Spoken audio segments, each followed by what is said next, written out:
ఇక రెండో రోజు తెలంగాణ అసెంబ్లీ సమావేశాలు వాడివేడిగా జరుగుతున్నాయి. సభలో బీసీ రిజర్వేషన్ బిల్లును ప్రవేశపెట్టింది ప్రభుత్వం. గ్రామ పంచాయతీ మున్సిపాలిటీల చట్ట సవరణ బిల్లును మంత్రి శ్రీధర్బాబు సభలో ప్రవేశపెట్టారు. ఈ బిల్లులను బీఆర్ఎస్ సభ్యులు వ్యతిరేకించారు. అయితే సభ జరుగుతున్నప్పుడు ఆర్డినెన్స్లు చెల్లవని, అందుకే బిల్లులు తెచ్చామని మంత్రి శ్రీధర్బాబు తెలిపారు. బీసీ రిజర్వేషన్లకు సభ్యులంతా సహకరించాలని కోరారు. ఎప్పుడు లేని విధంగా ఏ రాష్ట్రంలో కూడా తీసుకొని ఒక విప్లవాత్మకమైన ఒక నిర్ణయం. ప్రభుత్వం బలహీన వర్గాలకు సంబంధించి మరి ఏ ప్రభుత్వం చేయలేని, ఎప్పుడు ఎక్కడ కని విని ఎరగని రీతిలో సైంటిఫిక్ డేటాను సమీకరించడం ప్లానింగ్ కమిషన్ ఓ పక్షాన, అదే విధంగా బలహీన వర్గాలకు సంబంధించిన డిపార్ట్మెంట్ ఇంకో పక్షాన, రాష్ట్ర ప్రభుత్వం ముఖ్యమంత్రి రేవంత్ రెడ్డి గారి ఆధ్వర్యంలో ఈ రోజు రాష్ట్ర ప్రజలకు మేము ఇచ్చిన హామీ మేరకు 42% ఓబీసీలకు రిజర్వేషన్ కల్పించాలనే ఆలోచనతో పాటు ఆచరణలో పెట్టాలని ఒక సంకల్పిత భావంతో మేము ఈ రోజు మరి బిల్లు రూపేణ 42% మున్సిపల్ పరిధిలో ఉన్న స్థానిక సంస్థల్లో అన్నిట్లో కూడా 42% రిజర్వేషన్ ని అమలు చేయాలని మేము మా ప్రభుత్వం ఆ రోజు ప్రజలకు ఇచ్చిన హామీ మేరకు ఈ రోజు బిల్లు రూపంలో మేము ప్రవేశపెడతా ఉన్నాం అధ్యక్ష. ఈ రోజు మేము ప్రవేశపెడతా ఉన్న బిల్లు ఆషామాషిది కాదు అధ్యక్ష. సంవత్సర కాలం పాటు బలహీన వర్గాలకు సంబంధించిన వారి ఆర్థిక పరిస్థితి, బలహీన వర్గాలకు సంబంధించిన సామాజిక పరిస్థితులు, విద్యకు సంబంధించిన పరిస్థితులు, రాజకీయ ప్రాతినిధ్యం కల్పించాలనే ఉద్దేశంతో రాష్ట్ర ప్రభుత్వానికి సంబంధించిన అధికారులు, వివిధ స్థాయిలో ఉన్న అధికారులు ప్రతి ఇంటి గడపను ఈ రోజు రెడ్డికి అసెంబ్లీ సమావేశాలు కొనసాగుతున్నాయి. లైవ్లో చూద్దాం. ఈరోజు తెలంగాణ శాసనసభ అవకాశం కల్పిస్తే దీనికి మద్దతు ఇవ్వాల్సింది పోయి ఎందుకు మీరు కేంద్ర ప్రభుత్వం ద్వారా నయంటుంది దానికి సామాన్ చెప్పి ఈ రోజు ఈ బిల్లుకు మీరు మద్దతు ఇస్తున్నారు చెప్పని సందర్భంగా నేను మనవి చేస్తూ, ఇప్పుడు సందర్భం గంగుల కమలాకర్ గారు మాట్లాడినప్పుడు నేను మా పార్టీ కూడా, మా బీఆర్ఎస్ పార్టీ కూడా ఈ 42% రిజర్వేషన్ ఉందని, కానీ కులగాని జరిగినప్పుడు కేసీఆర్ గారు, కేటీఆర్ గారు వాళ్ళు పాల్గొన్న అధ్యక్ష ఆ రోజు కూడా మేము అన్నాం కదా. ఈరోజు కపట ప్రేమను వద్దంటున్నారు మా మీద. ఈరోజు మా బీసీల మీద కపట ప్రేమ చూపించకండి, సవతి తల్లి ప్రేమ చూపించకండి. ఈరోజు మా రాహుల్ గాంధీ గారి భారత్ జోడో యాత్రలో భాగంగా ఎవరి ఇస్తాయింతో తేలాల్సింది, వారికి ఎంత సమన్వయం జరగాలని చెప్పినటువంటి ఆలోచనతోని ముందుకు పోతున్నటువంటి స్వతహాగా బీసీ బిడ్డ కాకున్నప్పుడు రేవంత్ రెడ్డి గారు ముందుకొచ్చి ఈరోజు ఈ కార్యక్రమం తీసుకొస్తే బీసీ బిడ్డ ముఖ్యమంత్రి ఏమంటారు? ప్రతిపక్ష నాయకుడు మీరే ఉంటారు, ఇక్కడ రాష్ట్ర అధ్యక్షుడు మీరు, సామాజిక న్యాయాధ్యక్ష మా పార్టీ జాతీయ అధ్యక్షుడు మల్లికార్జున ఖార్గే ఉన్నారు, మన ప్రదేశ్ కాంగ్రెస్ కమిటీ అధ్యక్షుడు మహేష్ కుమార్ గౌడ్ గారు ఉన్నారు. ఈరోజు సామాజిక న్యాయం కాంగ్రెస్ పార్టీతో సాధ్యం అధ్యక్ష. ఈరోజు మేము ఈరోజు బీసీలకు సంబంధించి సమన్యాయం చేయడానికి చేసే ప్రయత్నంలో మీ వంతు సహకారాన్ని అందించి ఈ ఎన్నికల్లో 42% ద్వారా ఈరోజు బీసీ బిడ్డలు అవుతారు అధ్యక్ష. ఏ పార్టీ నుంచి గెలిచినా బీసీ బిడ్డలకు అవకాశం ఇస్తేనే భవిష్యత్తులో వారు చట్టసభలోకి రావడానికి చక్కటి అవకాశం, మార్గం సుముఖమవుతుందని చెప్పినటువంటి ఆలోచన సహకారం చేయాలి తప్ప ఈరోజు రాజకీయాలు మాట్లాడుతూ ఈరోజు కామారెడ్డి డిక్లరేషన్ విషయంలో తప్పనిసరి మేము ముందడికి వేస్తాం అధ్యక్ష. కాకినాడ డిక్లరేషన్కు మీరు కాకినాడలో 1 కోటి 2 రాష్ట్రాలు మీరు ఇవ్వలేరు. ఈరోజు కామారెడ్డి డిక్లరేషన్ ప్రకారం మేము ముందుకు పోతున్నాం. గత ప్రభుత్వం అధ్యక్ష 10 ఏళ్ళలో 1,00,000 కోట్లు బీసీలో పెట్టింది అన్నది చారాన్ని కూడా ఖర్చు పెట్టారు అధ్యక్ష. బీసీ బంధనను బీసీ బంధుకుని ఇవ్వలేరు అధ్యక్ష. ఓబీసీ మినిస్టర్ను పెడతామని ఓబీసీకి సంబంధించిన కార్పొరేట్ చేసి అన్న పైసలు ఇవ్వలేరు అధ్యక్ష. ఈ విధంగా రాజకీయాలు మాట్లాడి మాకు కూడా రాజకీయాలు మాట్లాడడానికి అవకాశం మా దగ్గర కూడా వారి చిట్టా వారికి సంబంధించిన మా దగ్గర కూడా ఆ అంశాలు రాజకీయ కోణంలో మాట్లాడడానికి కోసం మా దగ్గర కూడా పాయింట్స్ ఉన్నాయి. ఇప్పుడు ఆ అంశంలోకి పోకుండా ఈ రోజు 2018 చట్ట సవరణ బిల్లు ఏదైతే 2019 మున్సిపల్ సంబంధించినటువంటి చట్ట సవరణ బిల్లుకు సంబంధించి మేము అనుకూలమా లేదని చెప్పి ఈ డిస్కషన్ ముగించి బీసీ బిడ్డలకు న్యాయం చేసే విధంగా మీరు కేంద్రంలో ఉన్నటువంటి అధికారులు కాబట్టి మీరు సహకారం అందించాలని చెప్పని బీసీ సమాజ పక్షాన్ని నేను కోరుతున్నాను అధ్యక్ష. ఈ సందర్భంగా సమయం అంతా నేను ఎందుకంటే మొదటిసారి వచ్చినటువంటి సభకు వచ్చి కొత్త సభ్యుని నాకు జర మధ్యలో ఆటంకం కలిగించకుంటే నాకు ఇచ్చినటువంటి సమయాన్ని పూర్తి చేసుకుంటా. అధ్యక్ష, మేమెంత అల్ప సంతోషంలో ఉంటే మాకెవరైనా ఒక మాట ఇచ్చంటే అయిపోయింది, అమలైపోయింది అన్నట్టు మేము ఆ రకంగా ఆలోచిస్తాం అధ్యక్ష. ఈ శాసనసభలో మొట్టమొదటి రోజు కూడా ఈ 42% మీద చర్చ జరిగినప్పుడు ఈ రాష్ట్రంలో ఉన్నటువంటి తెలంగాణ బీసీలంతా కూడా పండగ చేసుకోండి, మిఠాయిలు లేకుంటే మేము మిఠాయిలు పంపిస్తాం, ఇంత గొప్ప అవకాశం వచ్చింది మీకు ఏం కావాలనంటే మా ఊళ్ళల్లో డప్పులు పెట్టి బాయలు పెట్టి మిఠాయిలు పంచుకొని పటాకాలు కొనుక్కొని మాకేదో కుర్చీలు వచ్చినట్టు మేము కుర్చీలలో కూర్చున్నట్టు జిల్లా పరిషత్ చైర్మన్లుగా అయిపోయినట్టు మున్సిపల్ చైర్మన్లు అయిపోయినట్టు ఆ రకంగా మాకు ఆ రకమైనటువంటి ఒక వాతావరణాన్ని సృష్టించే ప్రయత్నం చేశారు. అధ్యక్ష, నేను ఒక విషయం అడుగుతా. మా ఆదిశేనన్న అంటే నాకు చాలా గౌరవం అధ్యక్ష. మున్నూరు కాపు సామాజిక వర్గం నుంచి వచ్చినటువంటి మా ఆదిశేనన్న ముఖ్యమంత్రి స్థాయిలో ఉండేటటువంటి గుణాలు ఉన్నాయి అధ్యక్ష. కానీ ఈరోజు ఏమైంది అధ్యక్ష, మా పరిస్థితి ముఖ్యమంత్రిగా ఉండి ఈ రాష్ట్రాన్ని నడిపించేటటువంటి శక్తి ఉన్నా ఆ మంత్రివర్గంలో మాకు అవకాశం లేకుండా పోతుంది. ఎవరికి చెప్పుకోవాలి అధ్యక్ష ఈ బాధలు? కాంగ్రెస్ పార్టీ నుండి వాళ్ళు చెప్పుకోలేరేమో, కానీ దూరం నుండి చూస్తున్నటువంటి మేము మీ బాధను అర్థం చేసుకోగలుగుతాం. అధ్యక్ష, ఎన్ని రోజులు అక్కడుండి పరిపాలించాల్సినటువంటి మనం ఎన్ని రోజులు అధ్యక్ష వెనక బెంచీలలో కూర్చుండి మాట్లాడు?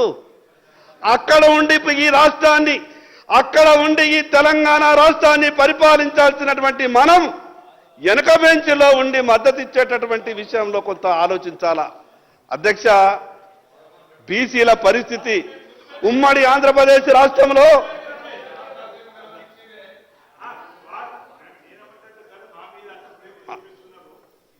సేననా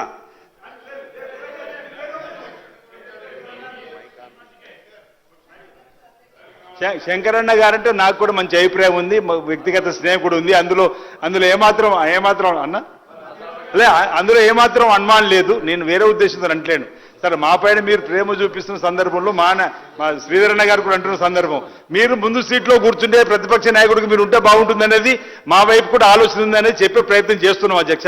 నేనేమంటున్నా ఒకటే, మీరు ఏదైతే మనం పట్టాలు కాల్చినామో, స్వీట్లు పంచుకున్నామో, సంబరాలు చేసుకున్నామో, బీసీ సమాజం ఇక్కడ తెలంగాణలో కాంగ్రెస్ ప్రభుత్వం వచ్చింది, ఇందిరమ్మ రాజ్యం వచ్చింది, పేదలకు సంబంధించిన పేదవారికి సంబంధించిన అనేక సమస్యలు పరిష్కరించి ముందుకు పోతూ మనకు 42% రిజర్వేషన్ ఇస్తుంది అనేటువంటి సంతోషం ఉన్నమాట వాస్తవమే.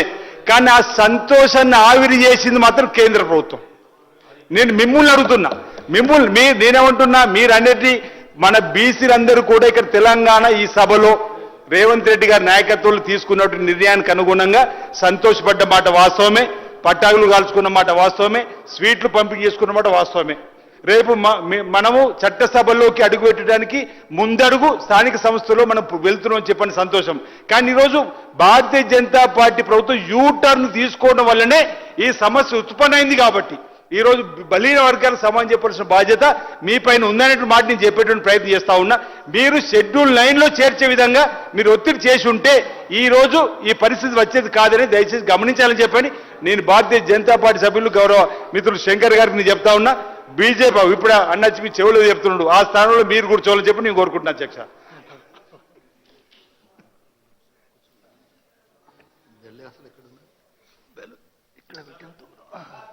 అధ్యక్ష, నేను 4-5 నిమిషాలు అయింది అధ్యక్ష. మిగతా సమయం అంతా కూడా మంత్రులు మిగతా వాళ్ళే మాట్లాడుతున్నారు. అధ్యక్ష, అటు దిక్కు నుంచి మాట్లాడుతూ నెపం భారతీయ జనతా పార్టీ మీద, కేంద్ర ప్రభుత్వం మీద పెట్టాలని ప్రయత్నం చేస్తున్నారు. అధ్యక్ష, బీసీ బిల్లు మీద ఈ సభలో మాత్రమే చర్చ జరిగింది. దీనికి భారతీయ జనతా పార్టీ సంపూర్ణ మద్దతు ప్రకటించింది. ఏ వేదిక మీద భారతీయ జనతా పార్టీ వ్యతిరేకించింది? మేము వ్యతిరేకించినటువంటి అంశాలను చర్చ చేసి రాజకీయ లబ్ధి పొందాలనుకుంటూ మీరు ఏదైతే ఆలోచన చేస్తున్నారో దాన్ని బీసీ సమాజం అంతా కూడా ఈరోజు గుర్తిస్తా ఉన్నది. అధ్యక్ష, ఈ అడ్డంకిలు తెలవయా? సుప్రీంకోర్టు జడ్జిమెంట్లు తెలవయా మీకు? షెడ్యూల్ 9 తెలవదా? తమిళనాడు రాష్ట్రం పడ్డటువంటి కష్టం తెలవదా? మహారాష్ట్రలో జరిగినటువంటి విషయం తెలవదా? కామారెడ్డి డిక్లరేషన్లో భవిష్యత్తులో ఈ దేశంలో కాంగ్రెస్ పార్టీ అధికారంలోకి రాదన్న విషయం మీకు తెలవదా? మీకు అన్ని విషయాలు తెలిసి ఈ రాష్ట్రంలో కూడా అధికారంలోకి ఎట్లా రాము, మాటిస్తే మనదేం పోతున్నది అన్నట్టు మీరు మాట్లాడినట్టు అనిపిస్తా ఉన్నది. సరే, అదృష్టం కొద్ది అధికారంలోకి వచ్చిర్రు, మీరు మిగతా 99 విషయాలు ఎందుకు అమలు చేయరు? దాని మీద ఎందుకు మీరు సమాధానం చెప్పరు? మేము స్పష్టంగా చెప్పినాం, ఖచ్చితంగా ఈరోజు 42% బీసీలకు రిజర్వేషన్లు కావాల్సిందే. దానికి భారతీయ జనతా పార్టీ సంపూర్ణ మద్దతు ప్రకటిస్తున్నది. ఒక అడుగు ముందుకేసి ఒక సభలో ఏదో సభలో ముఖ్యమంత్రి గారు ఉంటే మేము ఎందుకు గొప్పగా ఆశపడి తొందరగా నమ్మే సమాజం ఏదంటే బీసీ సమాజం. ఎవరైనా కానీ మాకేదైనా మాటిస్తే చాలా గొప్పగా నమ్ముతాం. మాటిచ్చినటువంటి వ్యక్తులు మోసం చేయరు అని బలంగా నమ్మేటోళ్ళం. ఆ రకంగా నమ్మినటువంటి మాకు పూర్తిగా నిండు మోసం చేస్తున్నట్టే కనిపిస్తా ఉన్నది. నిధుల విషయంలో మీరు ఎందుకు స్పష్టం చేయరు? మీ దగ్గర లేని అధికారం గురించి మీరు చర్చ చేస్తున్నారు కదా. మీరు దగ్గర ఉన్నటువంటి నిధుల గురించి మీరు ఎందుకు కనీసం సభలో ఈ రాష్ట్ర బీసీలకు సమాధానం చెప్పరు? అధ్యక్ష, ఆ సభలో ఇదంతా కూడా అమలైపోయినట్టు పేర్లు కూడా మార్చేసిండ్రు అధ్యక్ష. మా సోదరులు కాంగ్రెస్ పార్టీలో ఉన్నటువంటి మా సోదరులు ఒక సభలో గౌరవ ముఖ్యమంత్రి రేవంత్ రెడ్డి గారు కాదు, రేపటి నుంచి రేవంత్ గౌడ్గా పిలవండి అని మా ఒక సోదరుడు మాట్లాడి. అధ్యక్ష, నేనేమంటున్నా, ఆశల పల్లకిలో ఊరేగిస్తున్నారు, ఆశల పల్లకిలో ఊరేగిస్తున్నారు మనని.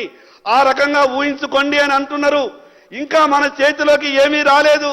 ఈ మాటల వల్లనే, ఈ చేష్టల వల్లనే ఇవ్వాల్సినటువంటి అధికారంలో ఉన్నటువంటి కుర్చీలలో కూర్చున్నోళ్ళు వాళ్ళ మనసులు కరుగుతలేవు అధ్యక్ష. అధ్యక్ష, ఈ రాష్ట్ర జనాభా 54% ఉంటే వాస్తవంగా ఈ రాష్ట్రాన్ని బహుజనులు పరిపాలించాలా. మెజార్టీ ఎవరుంటే వాళ్ళే ఈ రాష్ట్రాన్ని పరిపాలించాలా. ఉమ్మడి ఆంధ్రప్రదేశ్ రాష్ట్రంలో మాకు అవకాశం రాలేదనుకున్నాం. తెలంగాణ రాష్ట్రం వచ్చిన తర్వాత 56% ఉన్నటువంటి బీసీలకు ఈ రాష్ట్రాన్ని పరిపాలించే అవకాశం వస్తుంది అనుకున్నాం. కానీ ఏం జరిగింది అధ్యక్ష? ఏ రాజకీయ పార్టీలు ఈరోజు సీనన్న మాట్లాడిండు, మిగతా సభ్యులు మాట్లాడిండు. పార్లమెంటుకు 2 అసెంబ్లీ టికెట్లు కూడా ఇవ్వలేదన్నా కాంగ్రెస్ పార్టీ బీసీలకు. పార్లమెంట్లో 2 బీసీలకు అసెంబ్లీ టికెట్లు కూడా ఇవ్వలేదన్నా. కోటా పూర్తి చేయడానికి హైదరాబాద్ లో ఇచ్చినటువంటి 7 సీట్లను కలిపి మీకు లెక్క చూపిండ్రన్నా. ఇది మీ ఏఐసిసి ఆఫీసులో ఉన్నదన్నా, కావాలంటే మీకు ఒక కాపీ ఇస్తానా.